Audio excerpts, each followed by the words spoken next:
T20 world cup जिंकून देणारा कर्णधार सूर्यकुमार यादवला थेट भारतीय संघातूनच वगळलं जाणार हे आता जवळपास निश्चित झाले। खराब IPL फॉर्ममुळे सूर्याची जागा धोक्यात आली असतानाच आगामी इंग्लंड दौऱ्यापासून पुढील 2 वर्षात होणाऱ्या one day world cup, T20 world cup आणि ऑलिम्पिकच्या तयारीला सुरुवात होणार आहे।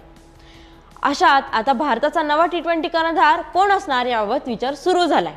या शर्यतीत श्रेयस अय्यर, तिलक वर्मा, संजू सॅमसन, ईशान किशन आणि शुभमन गिल ही 5 मोठी नावं शर्यतीत आहेत। IPL मधील नेतृत्वाचा मोठा अनुभव असलेला श्रेयस अय्यर आघाडीवर आहे, पण 2024 मध्ये KKRने मिळवलेल्या विजेतेपदाचं श्रेय केवळ गौतम गंभीरला मिळाल्याचं परखड मत श्रेयस अय्यरने व्यक्त केलं होतं। त्यामुळे गंभीरकडून त्याला आता किती पाठिंबा मिळेल यावर प्रश्नचिन्ह आहे।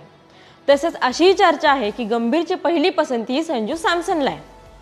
याशिवाय तिलक वर्मा ही युवा खेळाडू असल्याने त्याच्या नावाचा विचार होण्याची शक्यता आहे। ईशान किशननेही सय्यद मुश्ताक अली T20 ट्रॉफी झारखंडला जिंकून दिली होती आणि कमीच नसताना सनरायझर्स हैदराबादचं नेतृत्वही त्याने केलं होतं।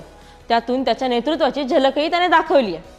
इतकंच नाही तर शुभमन गिलनेही IPL 2026 मध्ये 700हून अधिक धावा करण्यासोबतच कर्णधार म्हणून गुजरात टायटन्सला फायनलपर्यंत पोहोचवलंय आणि त्यामुळे त्यांनी पुन्हा एकदा भारताच्या T20 संघाचं दरवाजे ठोठावलेत।